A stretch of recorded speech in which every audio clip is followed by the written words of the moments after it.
So, picture this. My nephew looks at me and just blurts out, "Aunt Aubrey, you're the family wallet." Yeah, a nickname my sister-in-law apparently thought was hilarious. And here's the thing, I wasn't laughing.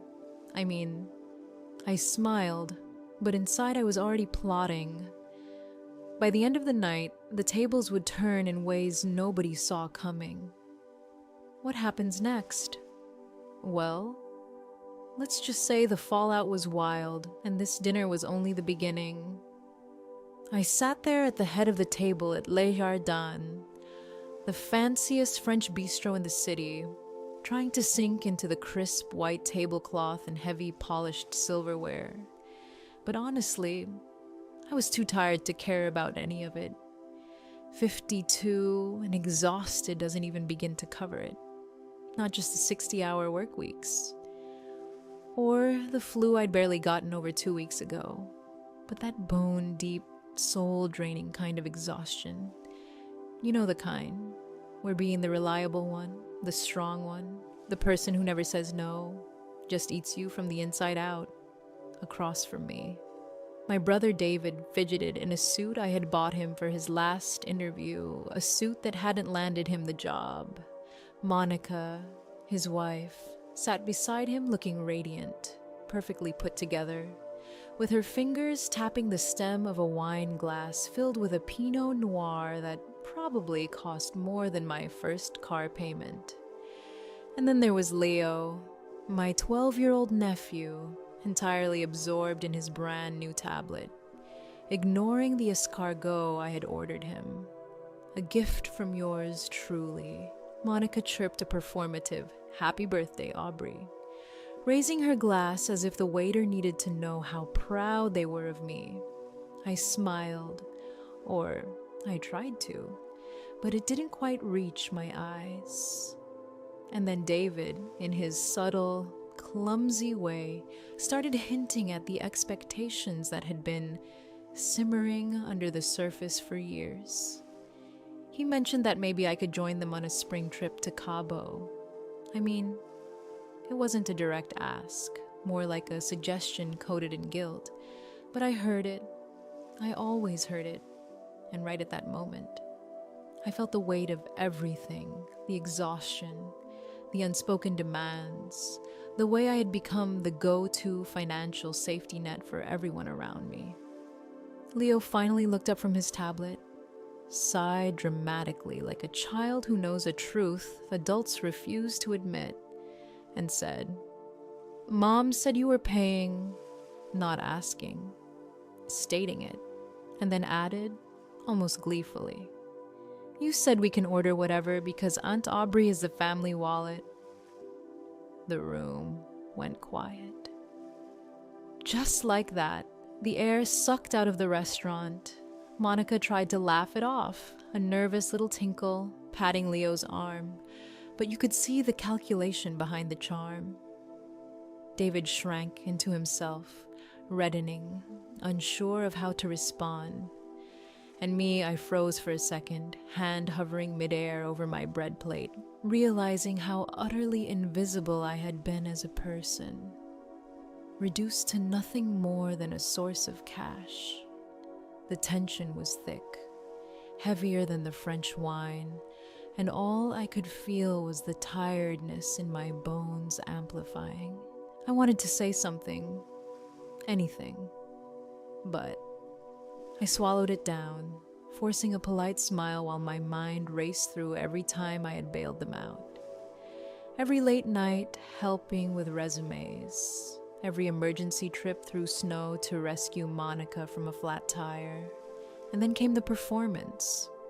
Monica's laugh, this high-pitched, "Oh, kids, they say the darndest things," trying to turn Leo's comment into a joke, to erase the truth she had just blurted into the room.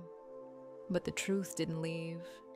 I could see the flicker of annoyance in her eyes, the tiny crack in the carefully curated mask. Leo, innocent in his cruelty, just kept repeating what he had heard me say in passing, what they all thought I hadn't noticed. The meal went on, but it felt like the walls were closing in, and every bite of my escargot tasted like ash. I was surrounded by luxury, yes, but it felt irrelevant. The white tablecloth, the mirrored silverware, the expensive wine, it all clashed with the heaviness in my chest, the fatigue that had nothing to do with food or drink. And David, as always, avoided my eyes, nervously attacking his steak as if the very meat could shield him from the truth he had known all along. Monica, meanwhile, smiled, adjusted her bracelet, swirling the wine as though she could manipulate reality with emotion, and whispered about the Cabo trip again. I caught it. The suggestion masquerading as a favor, the subtle expectation masked as generosity. And I thought, God, after all these years, even on my birthday, my role hasn't changed. I am still the strong one, the helper, the doer, and they still expect it of me. And here was Leo, tapping on his tablet, so innocent, so unfiltered, so devastatingly honest in repeating their assessment of me, the family wallet.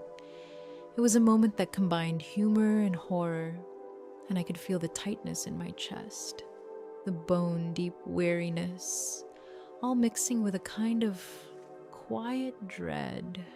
And yet, I kept my smile. I took a sip of water, tried to say I was happy to be there, that it was nice to spend time together. But beneath the words, I was already calculating, observing, taking in every nuance, every slight, every expectation, every lie hidden behind polite conversation. Because at that moment, I realized this dinner wasn't about me. Not really.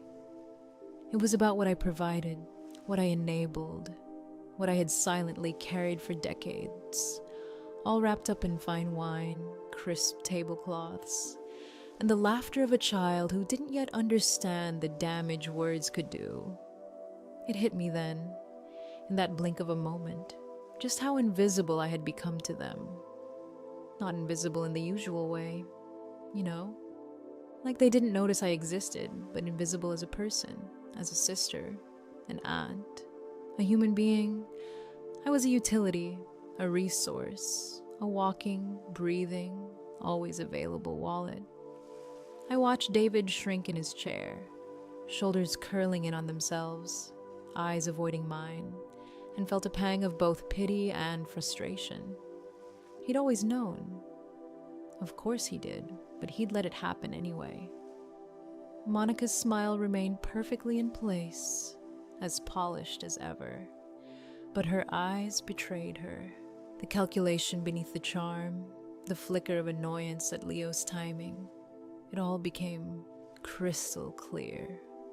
And Leo, oh Leo, the pure honesty of a 12-year-old, he just repeated what he had learned at home. The gospel of my supposed role in their lives. You said we can order whatever because Aunt Aubrey is the family wallet, he had said.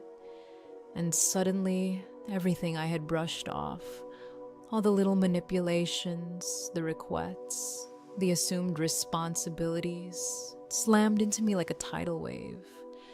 I felt my chest tighten, a slow, creeping pressure that settled over my entire body. Not anger in the loud, cinematic sense, but the quiet, smoldering kind. The type that builds over decades and waits for the right moment to surface. I realized I had spent years performing, smiling, accommodating, sacrificing, and bending myself to ensure their comfort, their happiness, their safety. And for what? So that a nickname like Family Wallet could be flung across the table at a birthday dinner as if it were a casual joke. I looked at Monica again. Her laugh, that nervous, tinkling sound that did nothing to soften the sting. I could see the mask slip in that fraction of a second the moment her carefully constructed facade cracked under Leo's blunt honesty.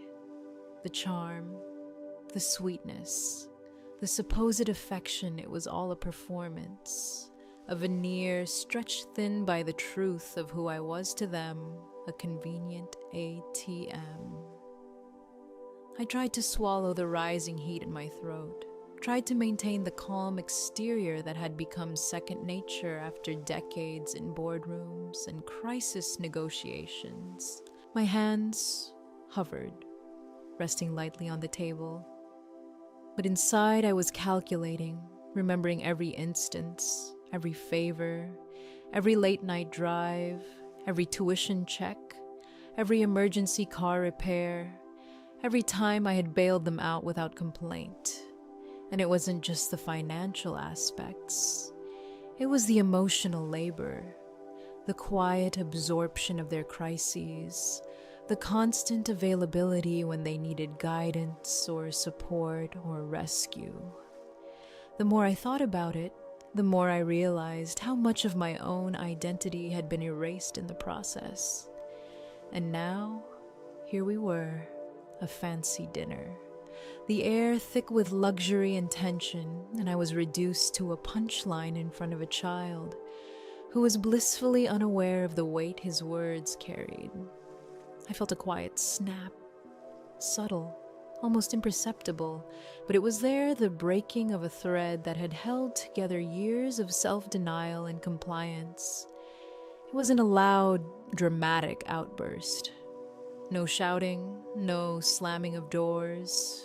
It was quieter, the kind of realization that reverberates through your mind and makes you sit up straighter, makes your heart beat a little faster, makes every muscle in your body tense with awareness. And as I looked around the table, I saw the full picture.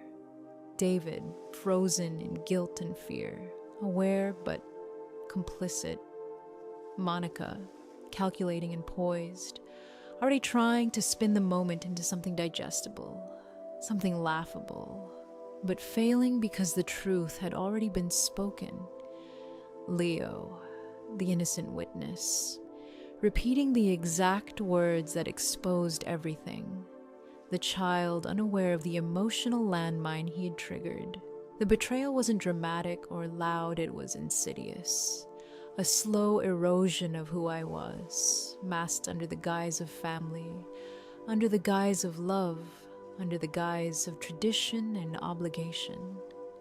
I felt the exhaustion in my bones flare up, mingling with the fire of suppressed rage, a strange cocktail of fatigue and clarity. And in that moment, for the first time in years, I saw myself not as the one who carried everyone else, but as the one who had been carrying everyone else at a cost to her own life, her own energy, her own dignity. It was a quiet, horrifying, yet freeing realization.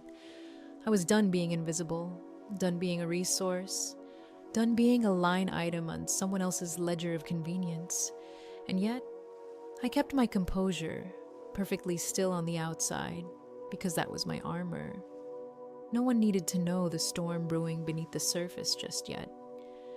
I took in a deep breath, feeling the weight of decades press on me, the exhaustion, the sacrifice, and the betrayal. And I allowed a tiny, almost imperceptible smile to play on my lips, not the fake polite smile, but the one that acknowledged the quiet power settling in, the awareness that I could, if I chose, step out of this role entirely, that I had spent years giving and giving, but this moment was mine to reclaim, to control, to process. The room continued its polite chatter around me, the wine glasses clinking, the waiter refilling water, Monica trying desperately to steer the conversation back to celebrations. But I had already crossed a threshold. I wasn't just tired anymore. I wasn't just the strong one, the reliable one, the one who never said no. I was alert, aware, and finally, just finally. Reckoning with the truth that their perception of me as a wallet, as a resource, as someone to be used was not only wrong, it was mine to correct. And that quiet snap, that thread had finally given way. I pulled out my phone, the screen glaring up at me, bright and judgmental, and felt that peculiar thrill of power that comes when you realize you control the strings no one else even knows exist. Every app, every account, every recurring payment, they were all under my thumb. And tonight, I was about to test that control. It started quietly, almost innocuously. First, the bills, the ones I had been paying for them without complaint, without recognition. I opened the banking app and scrolled through the list, the dinner we were having, David's car payment, Monica's little allowance, what we had politely called a consulting fee for errands she never ran. I hovered my thumb over the cancel button, and in that moment, time seemed to stretch, a tiny thrill mixed with fear. Because this was the first time in years I was about to say no, not just verbally, but with action, permanently, quietly, confirm. And it was gone, just like that. One small thread of their comfortable life unraveled. I took a breath, feeling my heart hammer, and moved to the next one. The Verizon app. All of them were on my unlimited plan. David, Monica, and even Leo, because Monica complained endlessly about throttling. Their data, their connection, their digital freedom, all in my hands. I selected each line. Suspending service. I didn't hit confirm yet. No. I wanted to savor the moment, to feel the power of possibility, the tension of control. I imagined their reactions, the confusion, the scrambling, the realization that their steady stream of benefits had quietly evaporated, and the insurance, their massive SUV, insured under my name for a discount I had fought to negotiate. I navigated to the policy, tapped to remove the vehicle, feeling a shiver run down my spine. It was almost too easy, almost terrifyingly easy. In my mind, I pictured the next time they drove through a toll booth or had an accident. The realization that they were no longer shielded by my diligence. The weight of all those years, the silent labor, was compressing into this moment of deliberate action. I opened the streaming services, the one they thought they owned a part of by virtue of being on my accounts.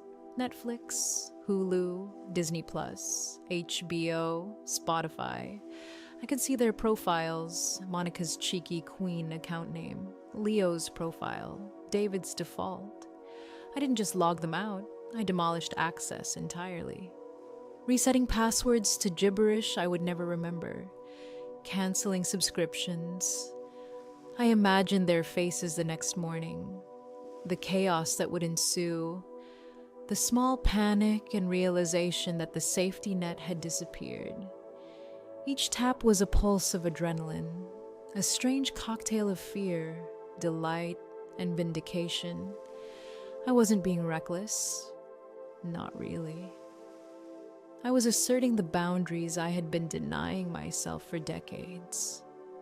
And still, the thrill was there. I thought of the luxurious dinner around me, the oblivious conversation, the laughter that had cut through me like a blade. This was quiet justice, but it was justice nonetheless. Every app, every service, every automatic payment was a thread I could cut. And I was doing it slowly, methodically, with the patience of someone who had been underestimated for years. The apartment, the utilities, all previously under my careful watch, were next. The SUV, their comfort, their convenience suspended. I can feel the shift in my chest. the coldness spreading, but it was clarity, not cruelty. This was finally mine, a moment entirely of my making.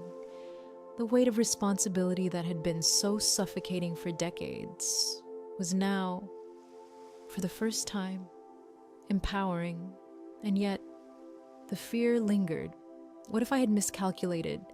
What if this moment exploded in ways I couldn't control? But I steadied myself, remembering every slight, every expectation, every sacrifice, every time my generosity had been assumed, misused, or laughed at. And then the final act, the one that felt almost surreal in its gravity, the family account for Amazon Prime, the one that held the evidence of their indulgence, the list of purchases: espresso machines, yoga mats, drones, cookware, all charged to the family household card I had funded. Adults with purchasing power and zero accountability, sitting comfortably in the illusion of independence, entirely dependent on me. I opened the management page and removed both David and Monica, a warning popping up. Are you sure? Yes, I was sure. Confirm. They were gone, just like that. Their access vanished, leaving only me, the ghost of control, the shadow of a provider they had taken for granted. And as the notifications pinged quietly on my phone, I pictured the silent chaos that would ripple through their lives. The confusion, the scrambling, the small, shaming moments of realization. Monica would never understand why the lights didn't turn on or why the streaming services were dead. David would look at his empty checking balance and the inability to swipe through the usual accounts and feel the pangs of helplessness. And I sat there, heart hammering, calm on the surface, exhilarated underneath, savoring the exact timing, the precision, the quiet destruction of the comfortable illusion they had built on my labor. The tension was a delicious kind of sharp, the kind that makes your pulse quicken without your lips moving. I imagined the fallout like a chessboard, each piece in motion, each reaction anticipated, each domino falling in a carefully orchestrated sequence. It wasn't about revenge, not really. It was about clarity, boundaries, a reclaiming of space that had been occupied for too long by obligation and expectation. Every tap, every cancel, every suspension was a quiet assertion of self, a reclaiming of what had been silently consumed. And the thrill was mixed with fear, because for the first time, I realized the extent of my power over their entire infrastructure. Years of building them up, decades of support, all could be undone in a few swipes, in a few taps. It was terrifying, exhilarating, and deeply satisfying. And in the midst of it, I felt a strange peace. The meticulous planning, the precision, the foresight, it all coalesced into this one quiet, tense moment of control. For the first time in years, I wasn't just the strong one, the reliable one, the one who never said no. I was aware, calculating, deliberate, and finally, entirely in charge of the narrative of my life and theirs. And in that suspended silence, I let myself savor the anticipation, the power, the thrill of finally acting for myself, for my peace, and for the boundaries I had always deserved. You have to understand the full weight of what I had carried for David to really get this moment. When our parents died in that car accident, I was 25, and he was just 13. Overnight, I wasn't just a sister, I became a mother, a father, a bank, and a safety net. I dropped out of my master's program to work full-time so he wouldn't have to change schools, so he wouldn't feel the loss of stability that hit me like a freight train. I paid for his college, his first apartment, every small step he needed to find his footing. And when Monica came into the picture, she started out sweet. She'd call for advice on cooking, decorating, even little things she could do herself, but wanted guidance on. But over the years, that sweetness calcified into expectation. The compliments became backhanded. Every plea for assistance came laced with guilt. "Oh, Aubrey, I love that blazer. It's so sensible," she'd say, her voice sharp in its subtle judgment. Or, "Leo needs this camp. You know, all his friends are going. It'd be so awful if he felt left out." Her wide eyes pleading. And I would write the check. Always. Because I had to. Because I loved them. Because I thought that's what family did. And while I did, I watched Monica slowly assert control over David, shaping him into someone dependent. Someone who couldn't really say no. Someone who relied on my support to maintain the life she wanted. I became less a sister and more an unpaid provider, a silent laborer whose identity revolved around everyone else's comfort. The constant balancing act, the quiet giving of everything I had, became the background of my existence. Years passed, and my own life, my own dreams, my own relationships, even thoughts of retirement were deferred or abandoned entirely. I was the invisible engine running everyone else's lives, silently ensuring that the household ran, that David had stability, that Monica maintained her facade of effortless charm. And all of it built up, layer by layer, into this invisible weight pressing down on me.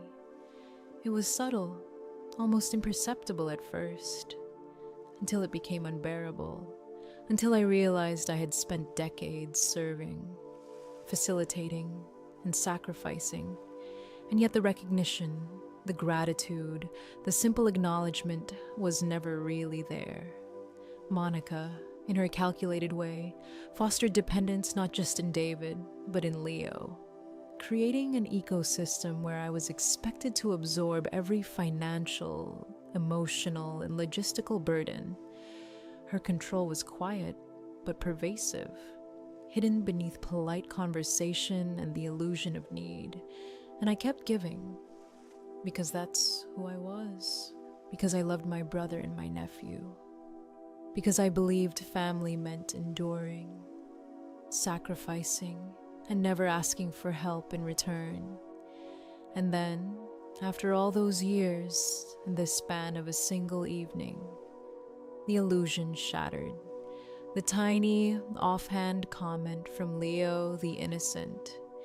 Unfiltered truth illuminated the reality I had been living. My generosity had been taken for granted. My role as the caregiver commodified, and my existence reduced to nothing more than a source of funds and resources. It was staggering to see the full scope of what had been demanded, expected, and assumed over decades.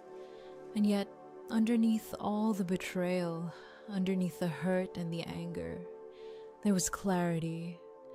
I saw the system I had maintained, the quiet, relentless labor that had propped up their lives. And I saw the cracks where it had been abused, where my kindness had been weaponized. And in that recognition, there was a strange liberation, a fierce sense of agency. I understood for the first time, very clearly, that I had been carrying everyone else's lives on my back for too long, and that this evening, this moment, was not just about a joke or a comment from a child. It was about me, seeing the truth of my own life and the years of invisible work that had been taken for granted. The anger, yes, but also the clarity, the moment where I realized I could finally reclaim control, was profound. I wasn't just the sister, the aunt, the constant provider anymore. I was aware, awake, and ready to recalibrate everything that had been assumed about me. And it was in that understanding, the knowledge of all the sacrifices and the slow erosion of my role from sister to unpaid provider, that the foundation for my next actions took shape. Because now, I knew exactly what had to change, and for the first time in decades, it was about me. The tension in the restaurant was almost tangible as I reached for my phone, trying to act casual while every instinct told me this was the moment of reckoning. Monica, swirling her wine like she could manipulate reality with the motion, leaned in conspiratorially, the Cabo trip dangling like a carrot. "So, Aubrey," she said softly, a smile playing on her lips, "about that villa with a private chef, just a little over budget. But since you've had such a good year at the agency..." I looked at her, eyes steady, calm. My thumb hovered over the screen, and I simply said, flat and deliberate, that Cabo is lovely this time of year, tapping to lock the card instantly. Her smile faltered, a tiny flicker of confusion crossing her face. But she tried to hide it. She expected the transfer, the acquiescence, the silent permission I had always granted. But this time, there would be none of it. She was waiting for me to nod, to confirm, to authorize the dream vacation that wasn't hers to ask for. And I didn't. The waiter arrived just then, placing the dessert menu in front of Monica with a flourish, oblivious to the storm about to erupt. I watched her wave him off casually, assuming my time and my money were hers to spend. I opened the gray box I had brought, the one carefully wrapped with good intentions. Financial plans, advice, a roadmap for responsible living. All of it meticulously constructed over weeks. A gift meant to guide them toward independence. I pulled out the savings match certificate, worth $50,000 of my hard-earned money, and crumpled it in my pocket.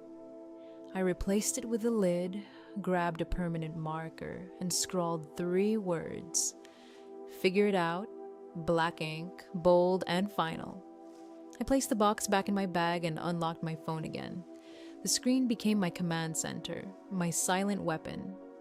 Streaming services were next. Netflix, Hulu, Disney+, HBO, Spotify, all under my name. I changed passwords, canceled subscriptions, signed them out, watching as the virtual lifelines of entertainment and convenience disappeared. I imagined their confusion, their scrambling, the slow realization that nothing was automatic anymore. Monica's voice was bright, teasing, trying to draw me into casual conversation. "Aubrey, you're being dreadfully boring tonight," she said, leaning back, but I wasn't distracted. My heart beat steadily, a calm center in the eye of the storm I had created. And then Amazon Prime, the account that held the most evidence. A scroll of purchases, indulgences, luxuries, all quietly funded by me. I removed Monica and David, the warning popping up. "Are you sure?" Yes. I was sure. Confirm. They were gone. Just like that, stripped of access, powerless to tap into the conveniences I had built for them. Monica's eyebrows lifted slightly. Confusion crossed her face, barely perceptible at first. She didn't understand. She hadn't anticipated this, hadn't calculated this scenario. David, meanwhile, was fiddling nervously with his cuticles, the small movements betraying his awareness of the shift, the quiet storm brewing across the table. "Are you okay?" Aubrey Monica asked, finally noticing my silence, her tone casual but probing. I offered her a small, tight smile, one that didn't reach my eyes. "I'm just thinking," I said, About what Leo said, about the reality she and David had built, about the life I had enabled and the boundaries I had long denied myself. She waved her hand dismissively, trying to maintain control of the narrative. Oh, stop. He's a child. He doesn't understand finances. I looked down at the next app, my thumb hovering over the final button. The one that would close the last portal of access they had to my generosity, the nuclear option. The silence at the table stretched, punctuated only by the occasional clink of silverware or the quiet tap of a phone. I imagined the impact: Monica's disbelief, David's guilt, Leo's shock. This was their moment of reckoning, but they didn't know it yet. And then the waiter returned with the check, sliding it across toward Monica. She didn't even glance at it, pulled out the platinum card in my name, and swiped. I had already locked it. Declined. She tried the backup, the emergency card. Declined. Panic flashed across her face, the control she had always assumed suddenly evaporating. David's face mirrored the tension, his eyes wide, helpless. The waiter, polite and patient, returned from the terminal and shook his head, reporting the decline. Monica's composure cracked, just a little, as she tried desperately to manipulate the situation, to salvage it. "Aubrey, what is going on?" she demanded, voice rising. "You can't do this. We need." But I didn't respond. My calm silence was a statement, a quiet, deliberate refusal to participate in their manipulations any longer. And then the text started, alerts pinging on my phone, Monica and David calling, threatening, demanding. I let them ring. The absurdity of it made me laugh quietly, a dry, harsh sound only I could hear. The police, for a dinner bill. Really, they had assumed the safety net would never vanish. But it had. Completely. I picked up once, just to assert the finality. "The family wallet is closed. Monica, permanently." Her shriek sliced through the quiet of the restaurant. But I remained composed. I had watched the years of expectation, the manipulation, the silent assumption that my life existed to fund theirs, and I had acted. There was no going back, no turning a blind eye. I had refused the Cabo transfer, canceled the credit card, revoked all subscriptions, and asserted the boundaries that had been denied to me for decades. Monica's confusion, her frantic gestures, her attempts to manipulate, all collided with my calm resolve. I didn't flinch. I didn't blink. I was entirely in control, calm as the eye of a hurricane. The waiter's polite words, the swipes and declines, the subtle panic at the table, it was all evidence that the balance had shifted. The woman who had been the silent provider, the one who had carried their lives for decades, was finally asserting herself. And for the first time in years, I felt the thrill, the fear, the quiet satisfaction of acting entirely for myself, fully aware of the tension I had created, savoring each heartbeat, each reaction, each flicker of disbelief and panic around the table. It wasn't a dramatic scream or confrontation. It was a quiet, precise, utterly deliberate reclamation of control. Every decline, every canceled subscription, every denial of access was a statement: I am here. I am aware, and I am no longer your resource. And in that charged silence, amidst the fine wine, the clinking silverware, and the oblivious bustle of the restaurant, I sat fully in the power of the decision I had long deferred. Finally, fully, undeniably myself. I stepped out into the cool night air, the city lights flickering around me. and felt something I hadn't in years, a lightness, almost as if 50 pounds had been lifted from my chest. The restaurant doors closed behind me, and for the first time all evening, I could breathe. I didn't rush. I didn't run. I just walked to my car, heart still pounding, every nerve alive, savoring the aftermath of what I had done. From across the street, I parked in a spot with a clear view of the bistro's large front windows. My pulse quickened as I watched them through the glass. Curious, careful, wanting to see it all unfold. Monica was frantic, her gestures wild, pointing at the door I had just exited. David sat with his head in his hands, completely consumed by the realization that something had shifted, that the foundation he had relied on for decades had quietly disappeared. Leo poked at the gray box I had left on the table, his expression somewhere between confusion and curiosity. The innocence in his eyes a sharp contrast to the panic emanating from the adults. The waiter arrived with the check, politely, professionally, unaware of the storm he was about to trigger. Monica reached for the credit card, swiping and trying again, her composure fraying with every failed attempt. I watched her face change colors, from confusion to disbelief to outright panic, the mask of control crumbling in real time. David scrambled, pulling out his wallet, his balance barely enough to cover a fraction of the bill, and I could feel the tension radiate through the window, through the pavement, and into me, a mixture of satisfaction, fear, and pure adrenaline. My phone buzzed incessantly incoming calls, texts, frantic messages from Monica, from David, all demanding answers, all trying to wrest back the control they had always taken for granted. I didn't answer immediately. I wanted to feel it, the full impact, the shift of power, the first taste of freedom I had denied myself for decades. When I finally picked up, my voice calm and deliberate, I told Monica simply, "The family wallet is closed." Permanently, the guttural shriek that followed, the flurry of incredulous questions, the hysteria.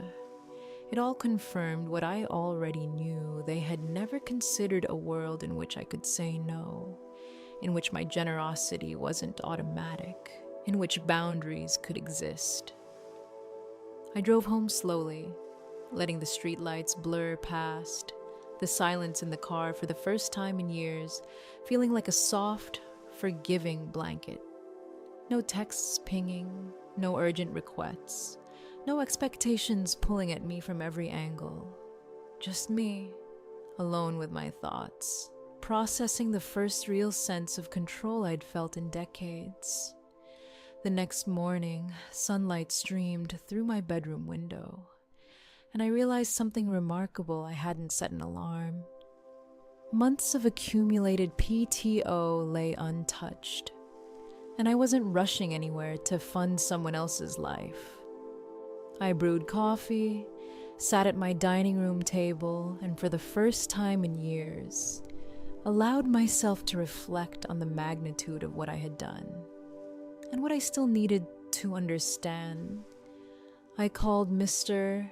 Henderson, a private investigator and forensic accountant I had hired that morning, giving him access to public records and the joint accounts I had just closed. My goal was clear: to trace where all the money had really gone, to uncover the truth behind the facades, and to understand the full scope of the betrayal. By noon, the preliminary report landed in my inbox, and what I saw made my stomach drop. Clothes, dinners, predictable indulgences expected, but the gambling, the hidden withdrawals at the local casino categorized as groceries or contractor payments, thousands of dollars siphoned away under the guise of necessity. That was a shock. And then the consulting business. Monica had told me for years that she wasn't making a profit, that she couldn't contribute, that she needed support to build her art curation business. Mr. Henderson found the business registration it existed, but also uncovered a secondary bank account, one that held $40,000. She wasn't broke. She had hoarded my money while claiming poverty, while asking for Leo's tuition, while feeding the narrative of dependence. I sat back, coffee cup shaking slightly in my hands, the weight of realization sinking in. David came to the door, looking as though he had aged 10 years overnight. Rumpled suit, red eyes, a ghost of the man I had known, standing before me, seeking guidance, seeking relief, perhaps even forgiveness. I debated ignoring him, letting the moment linger as a silent testament to the consequences of his inaction. But no, he needed to see it, to feel the truth as I had just uncovered it. I let him in. Strict time limit 5 minutes, no more. He collapsed onto the sofa, exhausted, overwhelmed, and I handed him the printouts from Mr. Henderson. "You don't know," I said, watching him scan the papers. And of course, he didn't. He had been blind, too accommodating, too afraid to confront Monica, complicit in his own emasculation. "She's been skimming for years," I said softly, and I could see it finally sinking in. The faces, the names, the transactions, all the lies, the fraud, the casual manipulation had hit him like a physical blow. He trembled, whispering in disbelief, tears threatening to spill as he confronted the fact that the very woman he had trusted, who had framed herself as a partner, had been running a secret operation right under his nose, funded entirely by the generosity he had long assumed was unconditional. And in that moment, there was no anger from me toward him, only clarity, only the satisfaction of exposure, the relief of understanding, the raw, unfiltered truth laid bare. We spent hours going through the details, the reality of the past decade unspooling before us in numbers, in spreadsheets, in ledgers that made the patterns undeniable. The fraud, the misdirection, the dependency, all of it revealed. And through it, David's eyes opened, first to the truth, then to his own responsibility, then to the enormity of how complicit he had been. The shock, the disbelief, the mixture of relief and anger. It was all palpable, a strange, intense intimacy forged through betrayal and revelation. And I felt the quiet satisfaction that comes not from revenge, not from punitive measures, but from clarity and reclaiming agency. For the first time, decades of sacrifice, of invisible labor, of unacknowledged effort made sense in the context of action. We were no longer passive participants in a manipulated system. The forensic accounting report wasn't just numbers on a page. It was liberation. It was proof.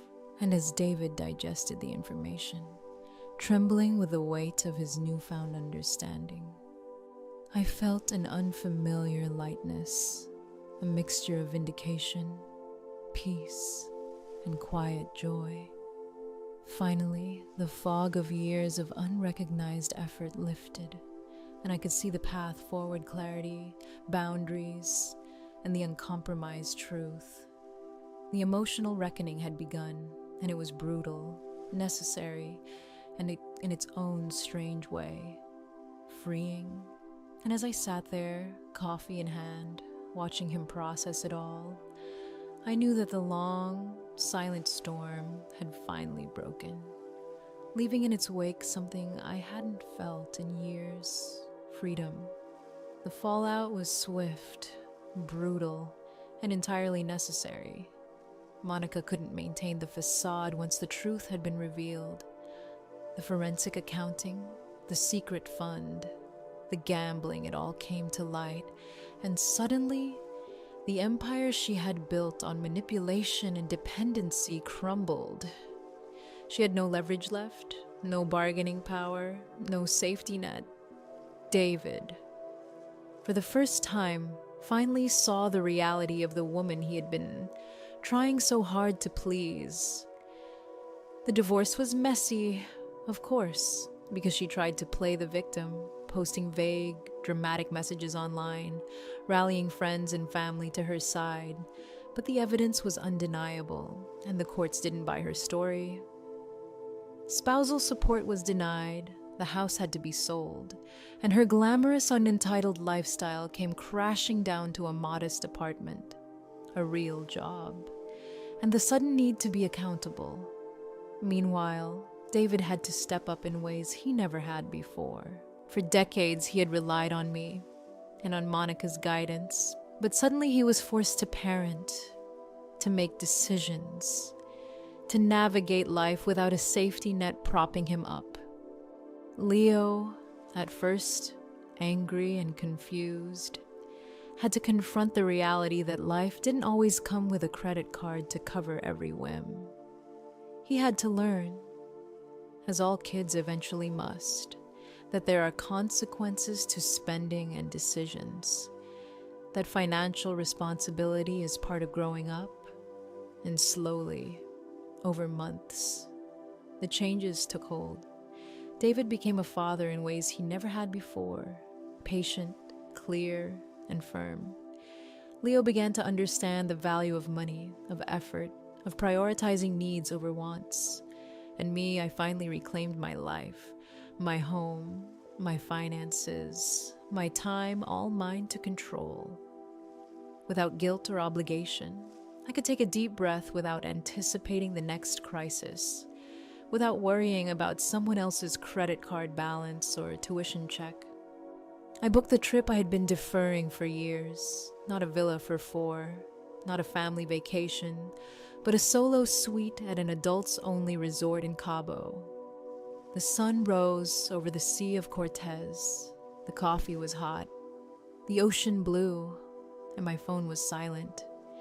For the first time in a long time, every decision, every dollar, every moment belonged to me. And it wasn't just about the money, it was about ownership of my life, of my energy, of my dignity. The gray box labeled "Figure It Out" had been the ultimate gift, not just to them, but to myself. It forced them to build their own lives, yes, but more importantly, it gave me back mine. I could watch the sunrise without guilt, sip my coffee without distraction, and simply be present in my own existence. Every alarm, every obligation, every endless favor I had carried for decades no longer dictated my mornings, and there was peace in that. David had reclaimed his agency as a husband and father. Leo had learned lessons in humility and responsibility, and Monica had learned, albeit painfully, that deception and entitlement have limits. Life moved forward, quietly and firmly, with boundaries now firmly in place. I was able to enjoy the solitude, the clarity, the satisfaction of finally living for myself. The world, once blurred by the constant weight of obligation, suddenly came into sharp focus. And as I sipped my coffee, watching the waves roll in, the freedom was tangible. Not loud, not triumphant in a boisterous way, but calm, measured, and deeply satisfying. I had lost a sister-in-law, yes, but I had regained my brother, my nephew, and most importantly, myself. That was the true victory, the ability to choose, to say no, to define my own life, and to watch others finally learn to take responsibility for theirs. It was quiet, it was subtle, but it was absolute. And as the sun climbed higher, warming the terrace of my suite, I smiled in a way that had nothing to do with anyone else, and everything to do with finally being free. So, that's the story about setting boundaries, reclaiming your life, and realizing that your time and energy are yours to protect. It's a reminder that self-respect isn't negotiable, and sometimes stepping back is the only way to move forward. If this story made you think, or if you've ever had to stand up for yourself, hit that like button. And hey, if you want more stories that keep you on the edge, subscribe and stay tuned for what comes next.